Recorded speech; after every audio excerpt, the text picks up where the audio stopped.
গোপালগঞ্জ যাওয়া আগে আর কি উচিত ছিল তাদের গোপালগঞ্জের সম্বন্ধে ধারণা নেওয়া, শেখ হাসিনার সম্বন্ধে ধারণা নেওয়া, আওয়ামী লীগের সম্বন্ধে ধারণা নেওয়া। আমাদের লিডার বলতো যে বগুড়া ঢুকবে না, তাদের বাপের গায়ে জ্বর ছিল সেটা ঢোকার জন্য, সে যে হোক না কেন, এনসিপি হোক আর যে হোক। বিগত সরকার আমল 17 বছর দেখছেন আওয়ামী লীগ যে দমন পীড়ন চালাইছে বিএনপির উপর, বিএনপির এমন কোনো লোক নেই যে হামলার শিকার হয়েছে। গণঅভ্যুত্থানের পর দেখছেন কিছু সংখ্যক দল বিএনপির যেভাবে একক করে দিচ্ছে, মানে বিএনপি একটা বহুদলীয় গণতান্ত্রিক দল, তারা সারা বাংলাদেশে 380 দলের ক্ষমতা একমাত্র বিএনপিরই আছে।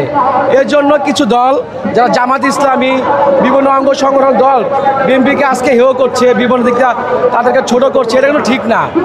আর আমাদের যে প্রতিবাদ সভা, আমাদের শহীদ প্রেসিডেন্ট জিয়াউর রহমানের ছবি অবমাননা করা, আমাদের তারুণ্যের অহংকার জনাব তারেক রহমানকে তার নাম ধরে ব্যঙ্গ করা, এগুলো খুব খারাপ অভ্যাস। এগুলো কিন্তু একটা গণতান্ত্রিক দেশের শিক্ষা না, রাজনৈতিক শিক্ষা না। তাই আমাদের এইসব থেকে বের হতে হবে, বহুদলীয় গণতান্ত্রিক রাষ্ট্র থেকে আগাতে হবে। যার কারণে আমাদের যুব দলের আজকের এই পদযাত্রা, এই সমাবেশ।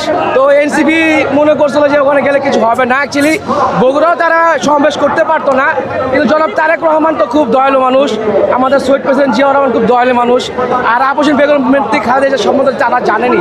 আমরা যদি বিএনপি চেতাম যে এনসিপি বগুড়ার মতন দেশে পদযাত্রা করতে পারবে না, কখনোই পারতো না। কিন্তু আমাদের নেতা জনাব তারেক রহমান এই বিদেশ রাজনীতি পছন্দ করে না, যার কারণে তারা করতে পারছে। যদি আমাদের লিডার বলতো যে বগুড়া ঢুকবে না, তাদের বাপের গায়ে জ্বর ছিল সেটা ঢোকার জন্য, সে যে হোক না কেন, এনসিপি হোক আর যে হোক।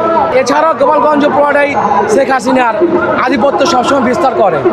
তাই গোপালগঞ্জ যাওয়া আগে আর কি উচিত ছিল তাদের গোপালগঞ্জের সম্বন্ধে ধারণা নেওয়া, শেখ হাসিনার সম্বন্ধে ধারণা নেওয়া, আওয়ামী লীগের সম্বন্ধে ধারণা নেওয়া। ওনারা মনে করে ওনারই সব, কিন্তু ওনার ফেলিয়ার দেখছেন না তো, তাদের স্টেজ, তাদের কোনো কর্মসূচি করে তারা ফেলিয়ার। তাদের বোঝা উচিত তাদের ন্যূনতম রাজনীতির কোনো জ্ঞান নাই। জ্ঞান থাকলে একটা হাসিনার দেশ তো চলে গেছে, তার কিন্তু রাগ কমে নাই, সেই জায়গায় পদযাত্রা না করলেই পারতো। তো ওনার ব্যর্থতা, উনি ফেলিয়ার। আমার হিসাবে এনসিপি পুরাই ফেলিয়ার, এই আর কি। হাতের 5 আঙ্গুল সমান না, তো ভালো মন্দ মিলাই দেশ। তখন আপনার মনকে আপনি প্রশ্ন করবেন যে আমি কি করব। তখন আমি শহীদ প্রেসিডেন্ট জিয়াউর রহমান রাজনীতি করি, আমার 2 নং ওয়ার্ডে এখন পর্যন্ত কোনো চাঁদাবাজ হয় নাই। যদি দেখাতে পারেন দলতে পদত্যাগ করে দেবো ইনস্ট্যান্টলি। সব ষড়যন্ত্রমূলক কথাবার্তা। আর কিছু সাংবাদিক মিডিয়া ভাইরা আছে যে সত্যতা যাচাই বাছাই না করে একটা ফেসবুক পোস্ট করে দেয়, আর এই নিয়ে মিডিয়া তুলপার করে দেয়। অ্যাকচুয়ালি এটা না, কিছু হচ্ছে কিছু হচ্ছে না, কিছু ঘটছে আবার কিছু ঘটছে না। যা ঘটছে তার চেয়ে বেশি তারা দেখাচ্ছে।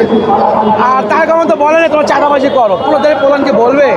আমার বোন, আমি বিএনপির আদর্শে রাজনীতি করি, আমার দলকে তো আমি ছোট কখনোই করতে পারবো না। অ্যাকচুয়ালি যারা করে তাদের রাজনৈতিক ডেটে মাইন্ডটা খুব খারাপ, তারাই করছে, তারা রাজনীতি বুঝেই না। অ্যাকচুয়ালি তাদের রাজনীতি করার অধিকার নাই, তাদের আপনি নেবেন। আইন শৃঙ্খলা বাহিনী আছে, দলের প্রধান বলতেছে তো সরাসরি যে কোনো চাঁদাবাজি আমার দলের ঠাঁই নেই, কোনো সন্ত্রাসী আমার দলের ঠাঁই নেই। তো আইন শৃঙ্খলা বাহিনী তাদের পদক্ষেপ নিচ্ছে না কেন? আমরা এই পর্যন্ত 4,500-5,000 নেতাগুলো আমাদের নেতা পুরস্কার করছে, পরিত্যাগ করতেছে। দেখেন জামাতে করেন নেতাকে পুরস্কার করছে, এনসিপি এত চাঁদা তুলতেছে, তাদের এত টাকা পয়সা কোথা থেকে করছে? ফকির পোলার নাম মিয়া খা, এখন ভোট টাকার মালিক সে। তারা কি করতেছে? তারা একটা নেতা পুরস্কার করছে, কিছু বলছে? দেশে এত হত্যা হচ্ছে, আমার মেয়ের সমানে বাচ্চা দর্শন হচ্ছে, কোনো প্রতিবাদ দেখছেন? অথচ একটা হত্যা হলো সোহাগ হত্যা, যেভাবে হোক সম্প্রীত থাকার সাথে আমার দল পদক্ষেপ নিচ্ছে। এই যে কক্সবাজার আমাদের যুব দলের নেতাকে হত্যা করা হইলো, এখন সে রানিং যুগ্ম আহ্বায়ক, জয়েন্ট সেক্রেটারি বিএনপির মূল দলের, তাকে হত্যা করে এই দায়ভারটা তো চুম্মা হুজুরে নিতে হবে না? সোহাগ হত্যার মার্ডার যদি আমাদের তারেক রহমান নেয়, দায়ভার দেয়, তাহলে এই হত্যার মামলা অবশ্যই চুম্মা হুজুরে নিতে হবে ডেফিনেটলি। আর এনসিপির যে নেতাকর্মীরা চাঁদা তুলতেছে, টেন্ডার বাণিজ্য করছে, বিভিন্ন মন্ত্রণালয় বাণিজ্য করছে, ডিসি নিয়োগ চলছে, এই ড্রাইভার কে নেবে? এনসিপি নিতে হবে না? প্রকাশিত ভাইয়া যে তারা তো দল স্বীকার করতেছে না। আমাদের বহুদলীয় গণতান্ত্রিক দল শহীদ প্রেসিডেন্ট জিয়াউর রহমান গড়া দল, এই দলে সবাই ভালো, কিছু সংখ্যক খারাপ আছে, এগুলো ইনশাল্লাহ নির্বাচনের আগেই ছাঁটাই হয়ে যাবে ইনশাআল্লাহ। আমার তারেক রহমান বলছে, এটা দেখবেন, এটা প্রমাণ হবে ইনশাআল্লাহ।